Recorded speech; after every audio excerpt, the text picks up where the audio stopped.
Now nutrition deficiency disorders से पढ़ेंगे। तो अब ये डेफिशिएंसी वर्ड जहाँ पे भी जुड़ा है इसका मतलब क्या होता है? क्या? लैक ऑफ, कमी। हाँ, लैक ऑफ कोई भी चीज की कमी अगर हो रहा है तो उसको लैक ऑफ बोलते हैं। अगर कोई भी न्यूट्रिएंट्स बैलेंस डाइट में अगर आपका न्यूट्रिएंट्स कम हो जा रहा है किसी भी वजह से, अगर आप लॉन्ग टाइम डेफिशिएंसी में जा रहे हैं तो कुछ ना कुछ आपके बॉडी में डिसऑर्डर्स क्रिएट करेगा। क्योंकि एक दो दिन अगर डेफिशिएंट हुआ तो कोई दिक्कत नहीं है, क्योंकि हमारे बॉडी में बहुत ज्यादा स्टोर फॉर्म है, हर एक चीज स्टोर फॉर्म में है, तो वो वहां से उसको कैरी ओवर कर लेगा। बट अगर ये कंटिन्यू काफी दिनों तक ये न्यूट्रिएंट्स आपको नहीं मिलता रहा तो कुछ ना कुछ डिसऑर्डर्स लेके आएगा, और ये काफी वाइटल है। हालांकि ये जो न्यूट्रिशन डेफिशिएंसी है, ये क्या होता है ना कि जैसे ही आप इसको खाना शुरू कर देंगे तो जनरली ये ठीक भी हो जाता है। ऐसा नहीं है कि बहुत वाइटल रोग हो जाता है, लेकिन अगर adequate time long time deficiency हो गया, आपने ट्रीट नहीं किया, फिर भी डेफिशिएंट ही है खाने में, तो उस वक्त क्या होता है कि ये एक डिजीज का रूप ले लेता है, डिसऑर्डर्स का रूप ले लेता है, और फिर ये आपके लिए बहुत ज्यादा फैटल हो जाता है। ठीक है, तो डेफिशिएंसी डिजीज क्या है ये आप समझ गए। जब भी कोई न्यूट्रिएंट्स जिसकी कमी काफी दिनों तक आपके बॉडी में होता रहा है और उसकी पूर्ति ना हो सके, तो that is nutrition deficiency disorders. ठीक है, कोई दिक्कत? No ma'am. आगे चलते हैं। तो अब ये जो डेफिशिएंसी है बहुत, एनी क्वेश्चंस? मैम ये थोड़ा सा टॉपिक एक बार क्लियर कर रहे थे, कौन सा भी चल रहा है? ये अभी आपका चल रहा है nutrition and health, module 3 nutrition and health. Okay, yes ma'am. चलिए, तो अब ये डेफिशिएंसी डिसऑर्डर्स हम न्यूट्रिशन के अंतर्गत ही पढ़ रहे हैं। जिस न्यूट्रिशन की बहुत समय से आप नहीं खा रहे हैं, उसकी कमी हो जाती है, तो that is nutrition deficiency disorder या डिजीज। अब ये डिजीज बैलेंस डाइट आपने पढ़ा है, तो वहां पे आपको क्या लग रहा है कि कार्बोहाइड्रेट्स का भी होना जरूरी है, विटामिन चाहिए, मिनरल्स चाहिए, सभी चीज चाहिए एक बैलेंस प्रोपोर्शंस में। थोड़ा सा भी इधर उधर हुआ तो हमको क्या होता है कि वो डेफिशिएंसी नजर आने लगता है। तो डेफिशिएंसी क्या चीज का मेनली हमको होता है, तो वो हमको क्या चीज का हो रहा है? Generally vitamin and minerals, generally कभी कभी प्रोटीन्स का भी। तो अब कार्बोहाइड्रेट्स का जनरली नहीं क्यों होता है और फैट्स का क्यों नहीं होता है? क्योंकि जनरली हम लोग क्या करते हैं कि कार्बोहाइड्रेट्स और फैट सबसे ज्यादा प्रोपोर्शंस में लेते हैं, और वही प्रोपोर्शंस क्या करता है, हमारा ये जो बैलेंस डाइट का चार्ट है उसको बिगाड़ देता है। अब दाल नहीं खाते डेली डेली कुछ और पाव भाजी खा रहे हैं, तो वो केसेस क्या हो रहा है कि आपका जो कार्बोहाइड्रेट्स का कंजम्पशन है वो बढ़ जा रहा है, फैट्स का कंजम्पशन बढ़ जा रहा है। अब वो क्या हो गया, वो स्टोर हो जाएगा आपके बॉडी में कहीं जाके, ओबेसिटी का रूप ले लेगा, जंक फूड है कुछ और रूप ले लेगा।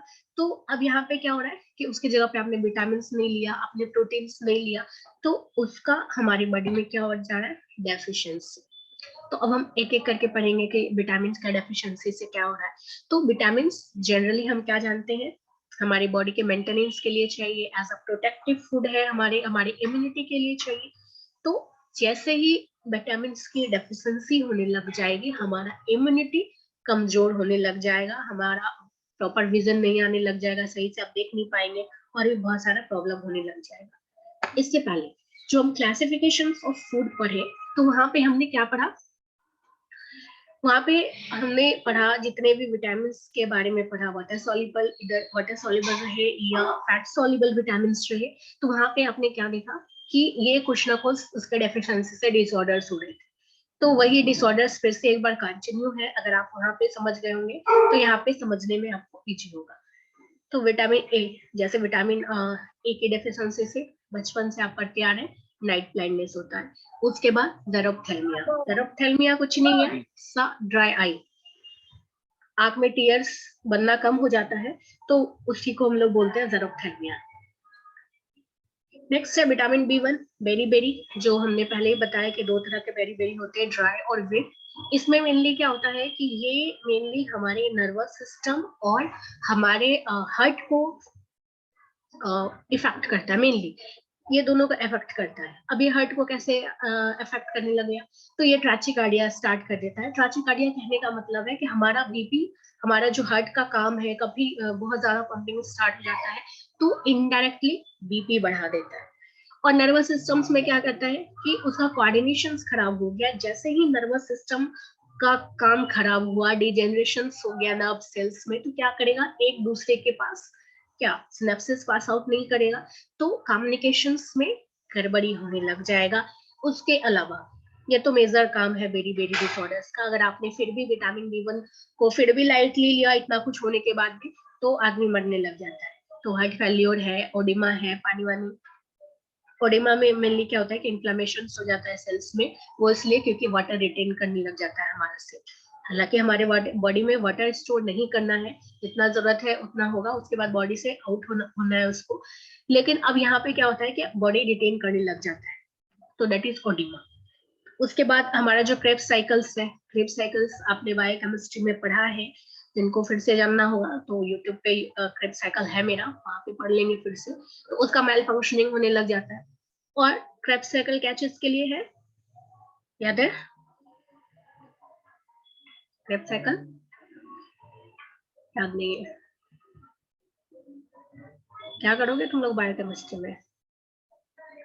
एक कॉमन साइकिल है ये, टीशिये साइकिल भी जिसको बोलते हैं, क्रेब्स साइकिल एक कॉमन साइकिल है जिसमें सारे का मेटाबॉलिज्म होता है। सारा मेटाबॉलिज्म, जैसे आपने जितना भी पढ़ा होगा एक एक करके मेटाबॉलिज्म पढ़ा होगा कि ग्लाइकोलाइसिस है तो किसका मेटाबॉलिज्म है, किसका मेटाबॉलिज्म है ग्लाइकोलाइसिस? कार्बोहाइड्रेट्स, कार्बोहाइड्रेट्स का। ग्लूकोज का, हाँ, कार्बोहाइड्रेट्स है। पाइरुवेट। उसके बाद अगर आपको यूरिया साइकिल देखे तो किसका है? प्रोटीन्स का, प्रोटीन्स का है, प्रोटीन्स का। अगर आपने बीटा ऑक्सीडेशंस देख रहे हैं तो वो फैटी एसिड्स फैट्स का था। लिपिड्स का है। लेकिन क्रेब्स साइकिल्स क्या है, एक ऐसा मेटाबॉलिज्म का साइकिल है जिसमें कार्बोहाइड्रेट्स, फैट्स, लिपिड्स, प्रोटीन सभी का कॉमन मेटाबॉलिज्म पाथवे है। सभी इसमें कहीं ना कहीं एक से जुड़ते हैं, इसीलिए इसको कॉमन पाथवे बोलते हैं। तो इसमें मेल फंक्शन हो जाएगा। तो क्रेब्स साइकिल में अगर मेल फंक्शन हो गया तो क्या होगा, तीनों का मेटाबॉलिज्म गड़बड़ होगा, सिर्फ कार्बोहाइड्रेट का ही नहीं, तीनों का मेटाबॉलिज्म गड़बड़ होगा। ठीक है, यहाँ तक में कोई दिक्कत है? नेक्स्ट है विटामिन B2। तो विटामिन B2 की कमी से क्या हो रहा है कि ये हमारे ओरल कैविटीज, ओरल वाले पार्ट्स में गड़बड़ी कर रहा है। तो क्या हो रहा है कि क्रैकिंग स्किन्स का होने लग जा रहा है, लिप्स का कॉर्नर क्रैक होने लग जा रहा है। जनरली गर्मी के दिनों में आपको क्या होता है, वो तो हालांकि शुष्क मौसम की वजह से होता है, लेकिन विटामिन B2 की कमी से भी क्या होता है कि आपके जो लिप्स के कॉर्नर्स है वहां पे फटने लग जाता है, घाव टाइप का होने लग जाता है, फोटोफोबिया होने लग जाता है, आपको दिखने में परेशानी होती है, लाइट में जाने से आपको परेशानी होने लग जाएगा, आपका जो टंग है उसका कलर पिंकिश है वो रेड होने लग जाएगा, तो ग्लोसाइटिस उसको बोलते हैं। तो ये सब प्रॉब्लम होने लग जाता है विटामिन B2 की कमी से। उसके बाद नेक्स्ट हमारा नियासिन की कमी से पेलग्रा होने लग जाता है। ये भी काफी भयानक बीमारी है जिसको हम लोग कल पढ़े, नेक्स्ट पहले पढ़े हुए थे, 4D की वजह से पढ़े हुए थे। डायरिया हो जाता है, इसमें डेमेंशिया होने लग जाता है, और डर्मेटाइटिस था, और अगर आपने फिर इसको ट्रीट नहीं किया तो डेथ होता है। तो पेलग्रा भी काफी वाइटल डिसऑर्डर्स है जो। इसके अलावा इसमें क्या है कि लिप काफी स्वलन होने लग जाता है, स्किन पे इरप्शंस होने लग जाता है, दैट इज डर्मेटाइटिस, और बहुत ज्यादा हमारा डाइजेस्टिव डिस्टर्बेंस और नर्वस डिसऑर्डर्स होने लग जाता है।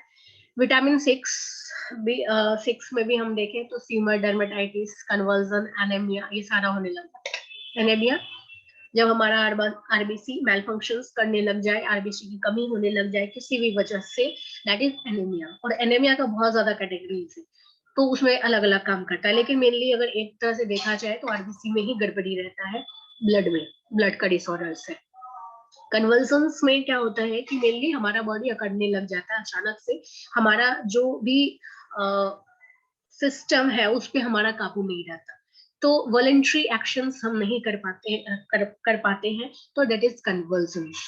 उसके बाद विटामिन B12 की कमी से क्या हो रहा है कि पर्निशियस एनीमिया हो जा रहा है। इसमें भी हमारा क्या हो रहा है कि जो आरबीसी है उसको मैच्योर होना है तो वो मैच्योर नहीं हो पाता, इमैच्योर ही हो जाता है, बड़ा हो जाता है, बट वो मैच्योर नहीं हो पाता। और जो मैच्योर आरबीसी है वही कैरी करते हैं हीमोग्लोबिन। तो अब सोचिए आपके बॉडी में आरबीसी है पर्याप्त मात्रा में आरबीसी है बट हीमोग्लोबिन नहीं है, क्योंकि वो मैच्योर नहीं है। अब मैच्योर नहीं है तो हीमोग्लोबिन को कैरी नहीं करेगा, और हीमोग्लोबिन को कैरी नहीं करेगा तो क्या होगा, हीमोग्लोबिन क्या करता है, ऑक्सीजन ट्रांसपोर्ट करता है ऑक्सीजन बॉडी में। ट्रांसपोर्ट नहीं होगा हमारी बॉडी में, गैसेस ट्रांसमिशन नहीं होगा, न्यूट्रिएंट्स को कैरी करना होगा, वो नहीं होगा। तो जो कैरी ओवर है, ट्रांसपोर्टेशन का काम है, वो मेजर काम नहीं हो पाएगा। ठीक है, उसके बाद नेक्स्ट है विटामिन सी, तो दैट इज स्कर्वी। ये जितने भी विटामिन के डेफिशिएंसी है ये हमने पहले भी पढ़ चुके हैं, बट फिर भी स्टिल पढ़ लेते हैं। तो स्कर्वी में क्या हो रहा है कि हमारा जो माउथ का जनरली डिसऑर्डर्स है, यहाँ पे क्या हो रहा है कि हमारा जो ब्लड वेसल्स है, जो कोलेजन है, वो टोटल फ्रेजाइल हो चुका है, टूट फूट जाता है। तो उससे क्या हो रहा है कि डिफेक्टिव कोलेजन फाइबर्स के कारण क्या हो रहा है कि ब्लड बाहर निकलता है, मुंह से गम से बाहर निकलने लग जाता है, उस कारण नाक निकलने लग जाता है। तो ये that is scurvy, vitamin C की कमी से होता है। उसके बाद और विटामिन डी की कमी से रिकेट्स है, ऑस्टियोमलेशिया है, ऑस्टियोपोरोसिस है, ये सारी हड्डियों की बीमारी है, जिसमें हमारा जो बोन्स है काफी सॉफ्ट हो जाता है, काफी फ्रेजाइल हो जाता है, ब्रिटल हो जाता है, थोड़ा धक्का लगा बोन टूट जाएंगे। उसके बाद नेक्स्ट है विटामिन के। तो विटामिन के का मेनली काम हमारे बॉडी में क्या रहता है कि जो भी क्लॉटिंग फैक्टर है उसको उसमें कुछ फैक्टर्स को सिक्रेट करना, प्रोथॉम्बिन वगैरह वगैरह। तो वो क्या करता है कि हमारे बॉडी में फिब्रिन बनाता है, दैट इज जब भी हमारा बॉडी में ब्लीडिंग होने लग जाता है तो उस ब्लीडिंग को रोकना in form of blood clot. तो अब आपके बॉडी में जैसे ही विटामिन के नहीं रहेगा तो ये सब काम नहीं होगा, कैस्केड प्रोसेस में नहीं जाएगा। तो डेट मीन्स के विटामिन के का कमी जैसे ही हुआ तो आपके बॉडी में क्या होगा कि ब्लड क्लॉटिंग करना बंद हो जाएगा। ठीक है, तो जैसे आपने क्लॉटिंग का सारे लोग आपने प्रैक्टिकल्स किए होंगे ब्लड क्लॉट का। Yes ma'am. तो वहां पे आपने जो क्लॉट किया किए है थे।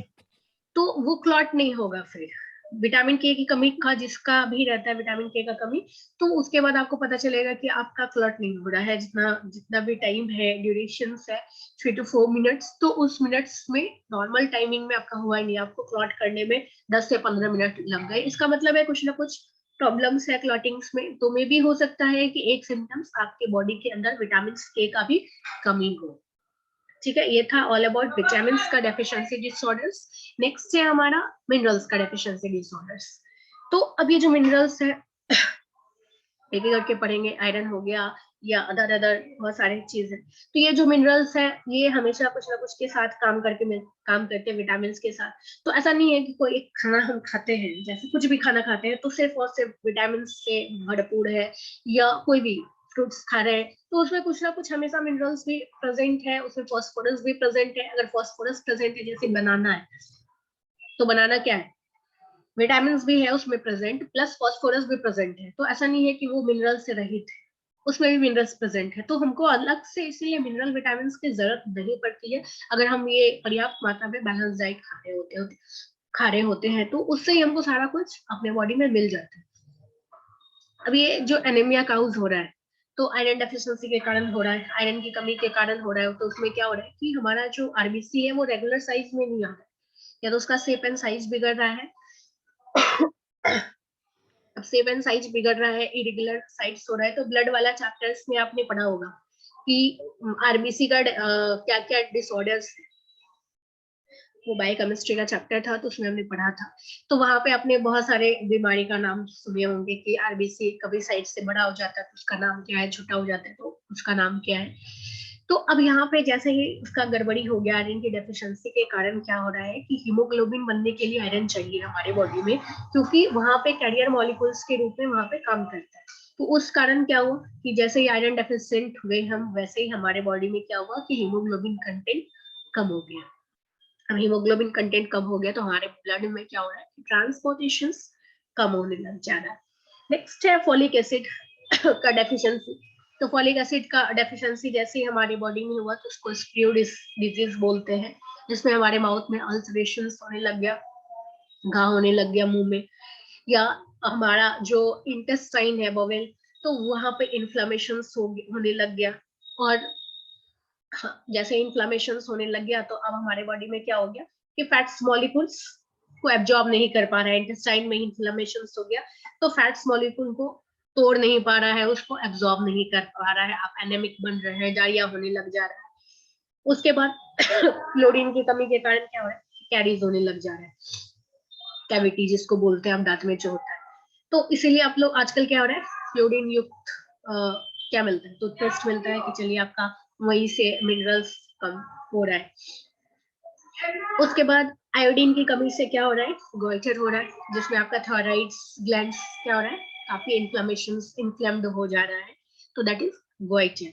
और भी बहुत सारे मिनरल्स है जिससे बहुत सारे डेफिशिएंसी डिसऑर्डर्स हो रहे हैं, जैसे कैल्शियम हो गया या फास्फोरस हो गया। ये दोनों क्या हो रहा है कि बोन एंड टूथ के लिए काफी अच्छा होता है। अगर जैसे ही दोनों नहीं मिलता है तो आपको बोन्स डिसऑर्डर होने लग जाता है। विटामिन डी का डिसऑर्डर जितने भी है वो दोनों इन दोनों से इंटर रिलेटेड है। एंड आपके गम्स टूथ निकलने लग जाएंगे, आपका ओरल कैविटी हेल्दी नहीं रहेगा। तो ऐसे ही बहुत सारे डिसऑर्डर्स है। ओके, यहाँ तक में कोई दिक्कत?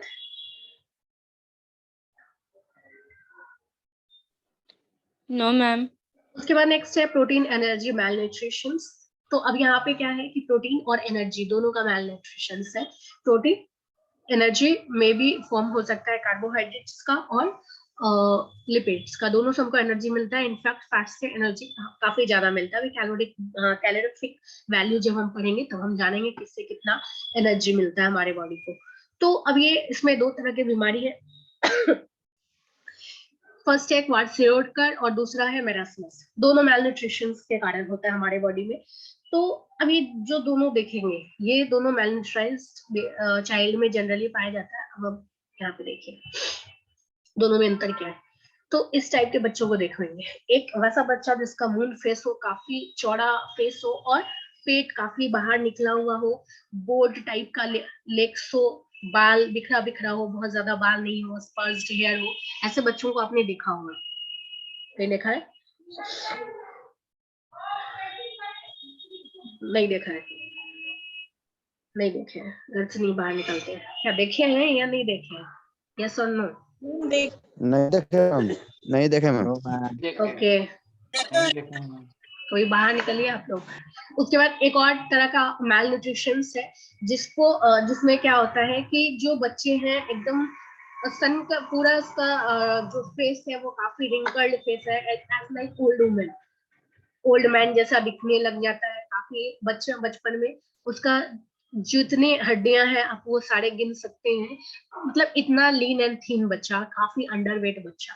तो दैट इज मेरास्मस। और एक जो बच्चा है वो क्वार्ट्जियोकर है, जो मोटा सा बच्चा है, बट उसमें भी क्या है कि सिर्फ फैट जमा हुआ है उसके अंदर, और उसके अंदर क्या है कि फ्लैकी स्किन अपीयरेंस है। तो ये दोनों मैल न्यूट्राइज बच्चा है, दोनों को क्या होता है कि बैलेंस डाइट नहीं मिल पाता है, तो इसलिए क्या है, मैल न्यूट्राइज बच्चा है। बैलेंस डाइट की कमी के कारण अब जिस पे ही भी हो रहा हो, प्रोटीन्स नहीं मिल रहा है, फैट्स नहीं मिल रहा है, सिर्फ कार्बोहाइड्रेट्स के कारण ऐसा हो, तो ये दोनों दो तरह के मैल न्यूट्रिशन है। तो आपको कभी कभी डेफिशिएंसी डिसऑर्डर्स में लिखने आ जाएगा, तो आपको ये भी जिक्र करना पड़ेगा। ठीक है, तो ये टोटल था ऑल अबाउट हमारा डेफिशिएंसी डिसऑर्डर्स। और भी बहुत सारे डेफिशिएंसी डिसऑर्डर्स हैं, बट जितने आपको एग्जाम में आएंगे दैट्स एनफ। यहाँ तक में कोई क्वेश्चन है आपको? No ma'am. Okay, no ma'am.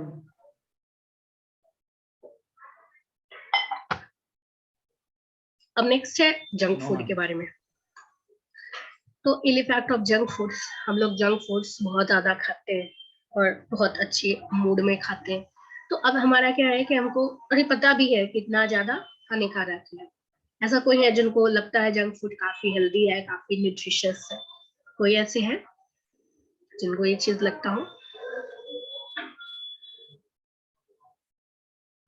No ma'am. कभी कभी के लिए तो फायदेमंद होता हो।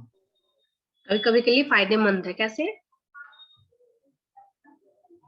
कैसे? मैम उसमें भी तो कुछ न्यूट्रिएंट्स पाए ही जाता है। ओ वेरी गुड। बोल कौन है? ओके, कौन बोल रहे हैं? नेम प्लीज बताइए, शायद नाम मैम बताइए। सुशांत जी, सुशांत जी शायद बोल रहे ओके हैं। ओके, सुशांत। ओके, नाम बताने में कोई दिक्कत नहीं है, चलिए फिर ठीक है। तो हमारा हमारा जो जंक फूड है, ठीक है, न्यूट्रिशियस है, बट आप जो भी जंक फूड खाते हैं मैम सही बात तो है मैम, रोल में भी तो बेटा निकलते रहता है ना क्या प्रोटीन, चीज में? रोल्स में? रोल में ओके, रोल्स में क्या चीज का रोल्स खाते हैं आप? Egg roll. Egg roll, okay, egg roll खाते हैं आप। पनीर और रोल। Paneer role, okay. तो आपको हम बता दें कि अभी हम लोग एक और चीज पढ़ेंगे, एडल्ट्रेशंस वाली बातें पढ़ेंगे, ठीक है। जो आप एग रोल खा रहे हैं बाहर में, व्हाटएवर जहाँ पे भी आप खा रहे हैं, तो मेनली आपको पता होना चाहिए कि जो पनीर है हमेशा दूध से नहीं बनता, ठीक है।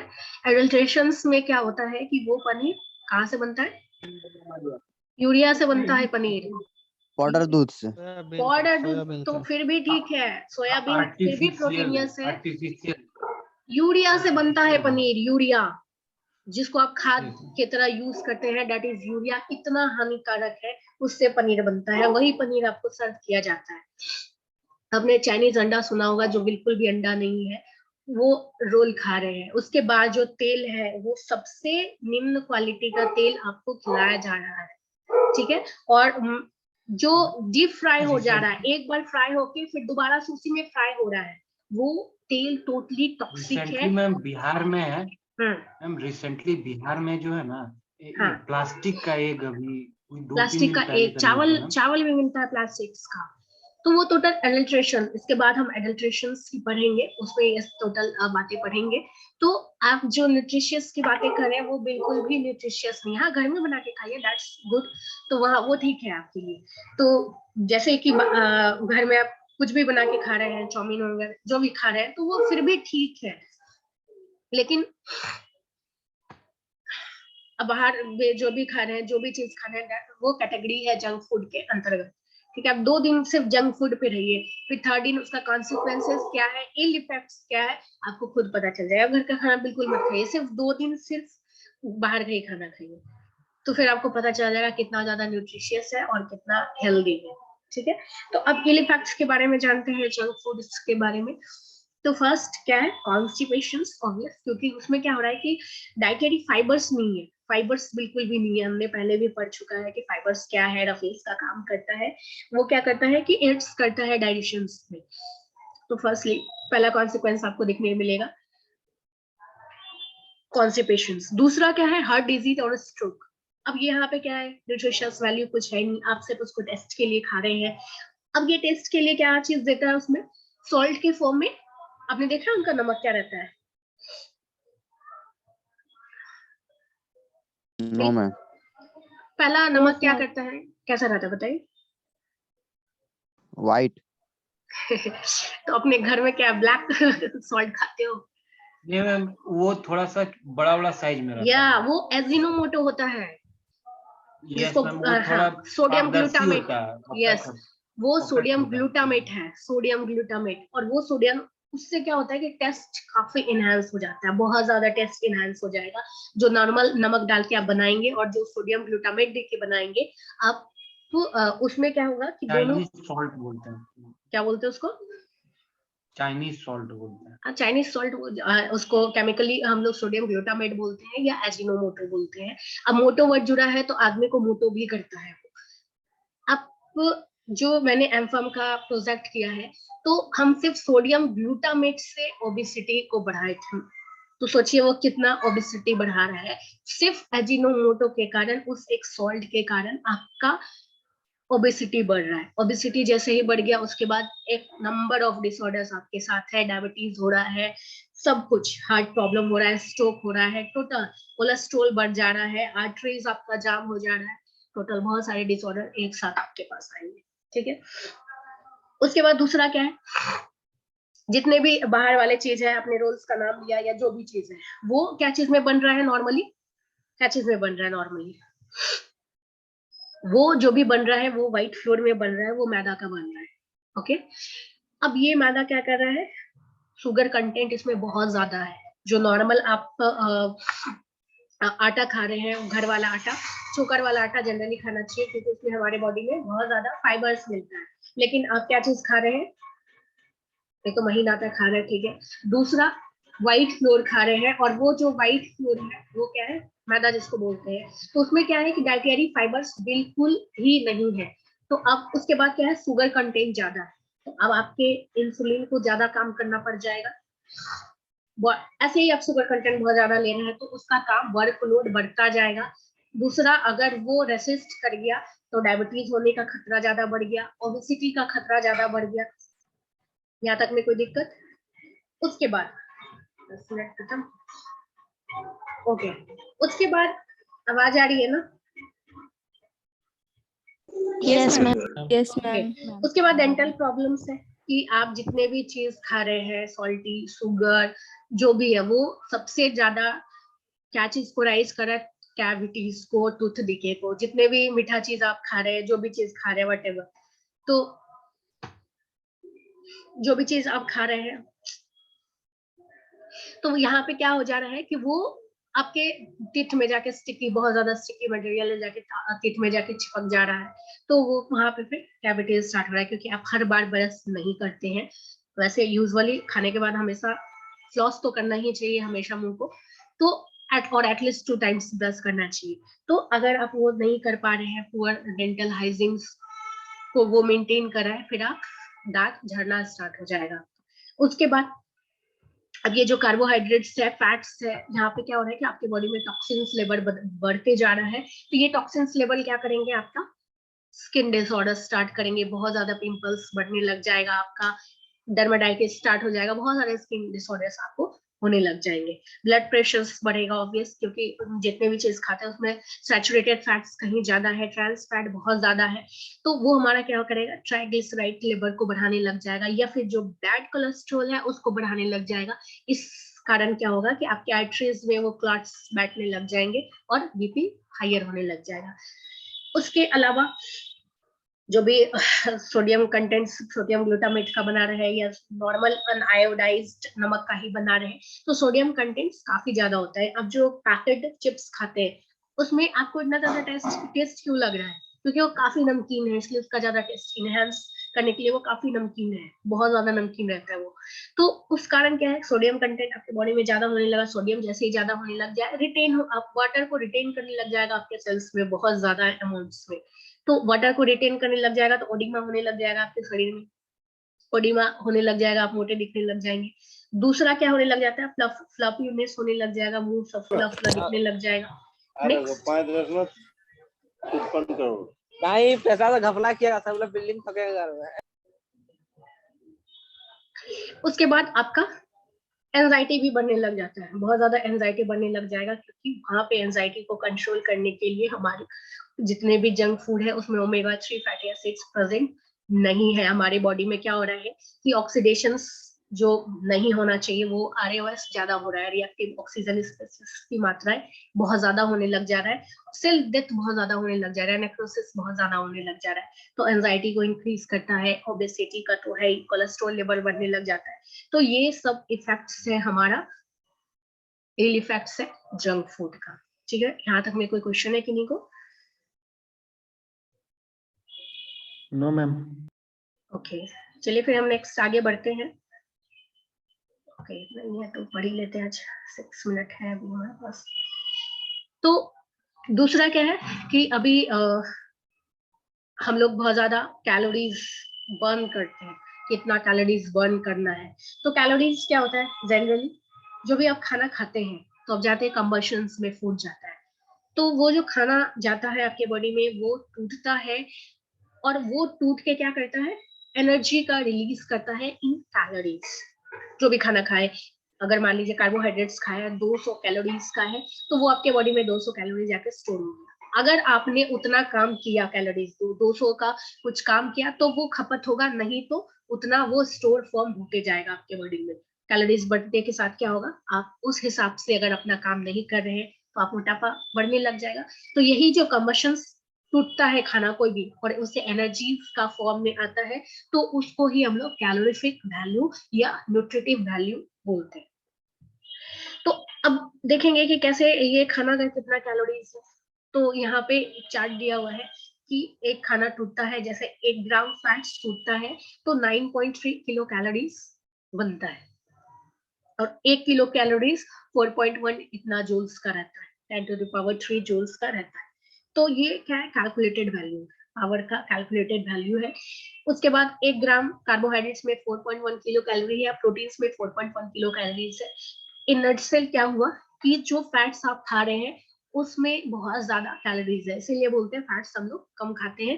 नहीं तो आप जब बहुत ज्यादा घी खाने लग जाएंगे, बहुत ज्यादा मात्रा में तेल, ऑयल, लिपिड्स कुछ भी खाने लग जाएंगे, तो आपको ज्यादा एनर्जी मिलेगा इंस्टेंट में। अगर आपने एनर्जी का यूज नहीं किया तो क्या होगा कि आपका फैट्स बढ़ने लग जाएगा।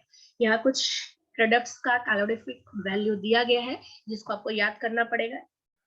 एग्जाम में सिर्फ लिखने आएगा व्हाट इज कैलोरीफिक वैल्यू, और थर्ड बैच वाले को तो ये बिल्कुल भी नहीं पढ़ना है। फोर्थ बैच वाले के लिए ये नया चीज है, आपको सिर्फ क्लासिफिकेशन और डेफिशिएंसी तक ही पढ़ना था। नेक्स्ट जो फोर्टिफिकेशन है, एडल्ट्रेशंस है, कैलोरीफिक वैल्यू है, ये सिर्फ फोर्थ बैच के लिए, ठीक है। अब एक और न्यू टर्मिनोलॉजी है, फोर्टिफिकेशंस ऑफ फूड। तो फोर्टिफिकेशंस ऑफ फूड क्या है कि हमारे, जैसे हमने देखा कि हमारा न्यूट्रिशन लेवल कम होते जा रहा है, तो उस चीज को ठीक करने के लिए, बैलेंस करने के लिए क्या होता है कि बहुत सारे फूड में विटामिन और मिनरल्स मिलाए जाते हैं, लेकिन ये एडल्ट्रेशन नहीं है। इसमें क्या है कि मान लीजिए दूध है, आप जो पैकेट दूध ले रहे हैं, आप देखे होंगे उसमें कुछ कुछ लिखा होगा, fortified with vitamin A, D, E, K, ऐसे करके कुछ कुछ चीजें लिखा रहता है। कभी भी देखिएगा कुछ ना कुछ मिलाया रहता है उसमें। दूध तो है ही विटामिन का सोर्स, कैल्शियम का सोर्स, फास्फोरस का सोर्स, लेकिन उसके साथ क्या है, फोर्टिफिकेशन, कोई चीज मिला दिया गया है उसमें, और वो क्या होता है कि आपके हेल्थ बेनिफिट्स के लिए मिलाया जाता है। तो fortification is the good thing. तो वो क्या करता है कि कोई भी माइक्रो न्यूट्रिएंट्स के कारण जो डेफिशिएंसी हो रहा है उसको दूर करने के लिए फोर्टिफिकेशंस करते हैं। फोर्टिफिकेशंस मतलब कोई भी चीज को मिलाना, विटामिन या मिनरल्स को, जो दूसरे चीज में मिलाना। जैसे कि मान लीजिए अभी जो राइस बन के आ रहा है तो फोर्टिफाइड है विटामिन के साथ। विटामिन, राइस मेनली क्या है, कार्बोहाइड्रेट का सोर्स है, तो उसको फोर्टिफाई कर दिया गया विटामिन के, भाई अब सिर्फ कार्बोहाइड्रेट नहीं खाएंगे, इसमें कुछ वैसा टेक्निक मिला दो बायोटेक्नोलॉजी के प्रोसीजर के साथ कि इसका जो हाइब्रिड चीज बना देते हैं और उसको फोर्टिफाइड कर देते हैं, कोई भी चीज के साथ मिला देते हैं। तो अब इससे क्या हो रहा है कि लार्ज स्केल पॉपुलेशन का हेल्थ को इम्प्रूव हो रहा है, बिना अब उसको मिनरल्स की जरूरत नहीं है, अलग से विटामिन लेने की जरूरत नहीं है, उसी से उसको फोर्टिफाइड चीजें मिल रही है यहाँ तक। और ये काफी सेफ है, ऐसा नहीं है कि उसको खाने से कुछ और हो रहा है, बहुत ज्यादा लार्ज डोज में भी नहीं है कि आपको कुछ और बीमारी हो रहा है, एक्सेस के कारण बीमारी हो रहा है, काफी माइन्यूट अमाउंट में है, वो आपके हेल्थ बेनिफिट्स के लिए है।